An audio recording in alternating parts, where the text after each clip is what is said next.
Hi friends, welcome to iFantasy Indi recipe. நம்ம இன்னைக்கு ரொம்பவே டேஸ்டியான டிஃபரண்டான ரவா உப்புமா எப்படி செய்யறதா நம்ம இன்னைக்கு பார்க்க போறோம்.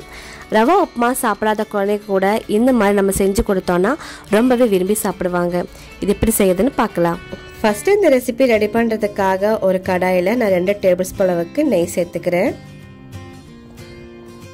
நெய் சேர்த்ததுக்கு அப்புறமா வறுக்காத வேர்க்கடலை இருந்துச்சுன்னா நம்ம தோல் எடுக்காமையே கொஞ்சமா சேர்த்துட்டு வறுத்தெடுத்துக்கலாம். நான் இதில் ஒரு 1/4 கப் அளவுக்கு வேர்க்கடலை எடுத்திருக்கேன். இப்போ 2 நிமிஷம் நல்லா வறுத்தெடுத்துக்கலாம். இப்போ வேர்க்கடலை நல்லா வறுபட்டுருச்சு. இப்போ ஒரு பிளேட்டுக்கு மாற்றிடலாம். இப்போ இது கூட ஒரு 20 முந்திரி பருப்பு சேர்த்துருக்கேன். சேர்த்துட்டு அதுவும் நல்லா வறுத்தெடுத்துக்கலாம். இப்போ முந்திரி நல்லா வறுத்தாச்சு. இப்போ ஒரு பவுலில் எடுத்து வச்சிடலாம். இப்போ இது கூட 200 கிராம் அளவுக்கு ரவை சேர்த்துருக்கேன். நம்ம அதே நெய்யில் சேர்த்துட்டு இந்த ரவை நல்லா வறுத்தெடுத்துடலாம். ஃப்ளேம் லோ ஃப்ளேமில் வச்சுக்கோங்க, இல்லைன்னா அந்த ரவை அப்படியே அடி பிடிச்சிரும். இப்போ லோ ஃப்ளேமில் வச்சுட்டு நல்லா ரவை வறுத்தெடுத்துக்கலாம்.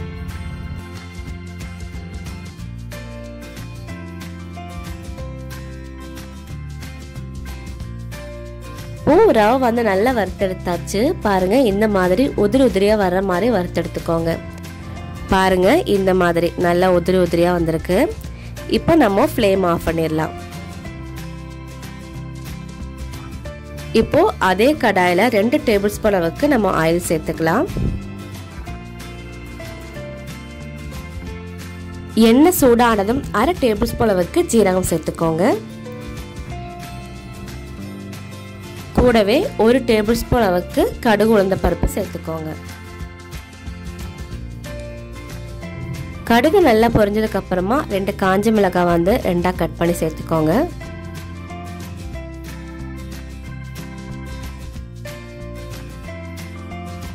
பாருங்க, கடுகு நல்லா பொரிஞ்ச உடனே ஒரு 10 பீஸ் சின்ன வெங்காயம் தோல் ஒளிச்சு வச்சிருக்கேன். இப்போ அதுவும் இது கூட சேர்த்துட்டு நல்லா வதக்கி விட்டுக்கலாம். கட் பண்ணாமையே முழுசா சேர்த்துக்கோங்க. பாருங்க, கலர் இந்த மாதிரி வர ஸ்டேஜில் ஒரு பெரிய வெங்காயம் பொடியா நறுக்கி வச்சிருக்கேன். அது இது கூட சேர்த்துக்கோங்க.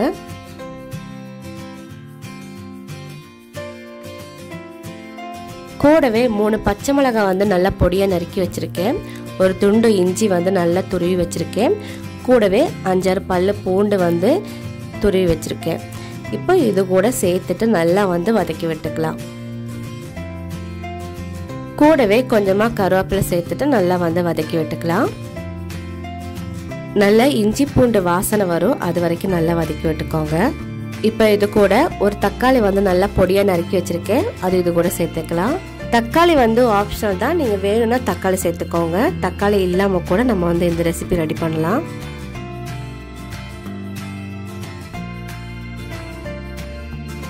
கூடவே ஒரு 1/4 டேபிள்ஸ்பூன் அளவுக்கு உப்பு சேர்த்துக்கோங்க. இப்ப பாருங்க, தக்காளி நல்லா வதங்கிருச்சு. இப்ப நம்ம வறுத்து வச்சிருக்க ரவை சேர்த்துக்கலாம். நம்ம கேஷுவலா தண்ணி கொதிச்சதுக்கு அப்புறமா ரவை சேர்ப்போம். இப்ப நம்ம வேற மாதிரி செய்ய போறோம். இப்போ ரவை சேர்த்துட்டு நல்லா மிக்ஸ் பண்ணிடுங்க.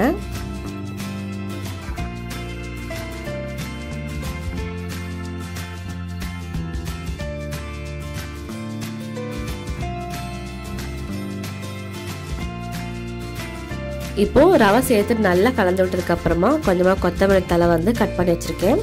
இது கூட சேர்த்துட்டு நல்லா கிளறி விட்டுடலாம். ஒரு 2 நிமிஷம் நல்லா வதக்கி விட்டாலே போதும்.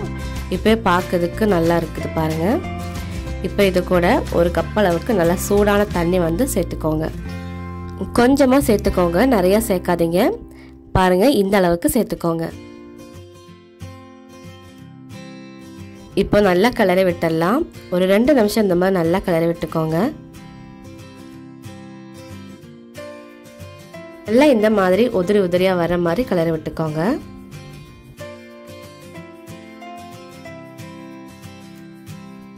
இப்போ இது கூட நம்ம ஏற்கனவே வறுத்து வச்சிருக்கிற முந்திரி சேர்த்துக்கலாம்.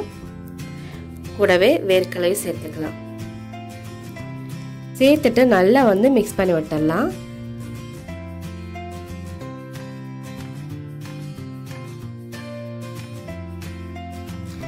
நம்ம வந்து ஏற்கனவே உப்பு சேர்த்துருக்கோம். நீங்கள் உங்களுக்கு தேவையான அளவுக்கு உப்பு சேர்த்துக்கோங்க.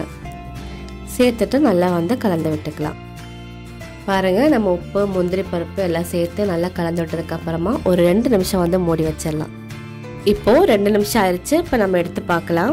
பாருங்கள், இப்போ எந்த அளவுக்கு நல்லா சூப்பராக வந்திருக்கு. ரவை வந்து பிடிக்காதவங்க கூட இந்த மாதிரி நம்ம ரெடி பண்ணி கொடுத்தோன்னா ரொம்பவே விரும்பி சாப்பிடுவாங்க. இப்போ நம்ம ஒரு பிளேட்டுக்கு மாற்றிடலாம். இதுக்கு வந்து சைடிஷ் வந்து சாம்பார் சட்னி வந்து நம்ம ரெடி பண்ணோன்னா ரொம்பவே நல்லாயிருக்கும். இந்த ரெசிபி எல்லாருக்கும் பிடிச்சிருக்குன்னு நினைக்கிறேன். இதே மாதிரி நீங்கள் வீட்டில் ட்ரை பண்ணி பாருங்கள். ட்ரை பண்ணி பார்த்துட்டு இதோட எக்ஸ்பீரியன்ஸ் எப்படி இருந்துச்சுன்னு என் கூட கமெண்ட்ஸில் ஷேர் பண்ணிக்கோங்க. இந்த ரெசிபி எல்லாருக்கும் பிடிச்சிருந்துச்சுன்னா லைக் பண்ணுங்கள், ஷேர் பண்ணுங்கள். கீழே இருக்க சப்ஸ்கிரைப் பட்டனையும் பக்கத்தில் இருக்க பெல் பட்டனையும் ப்ரெஸ் பண்ணிக்கோங்க. அஸ்ஸலாமு அலைக்கும்.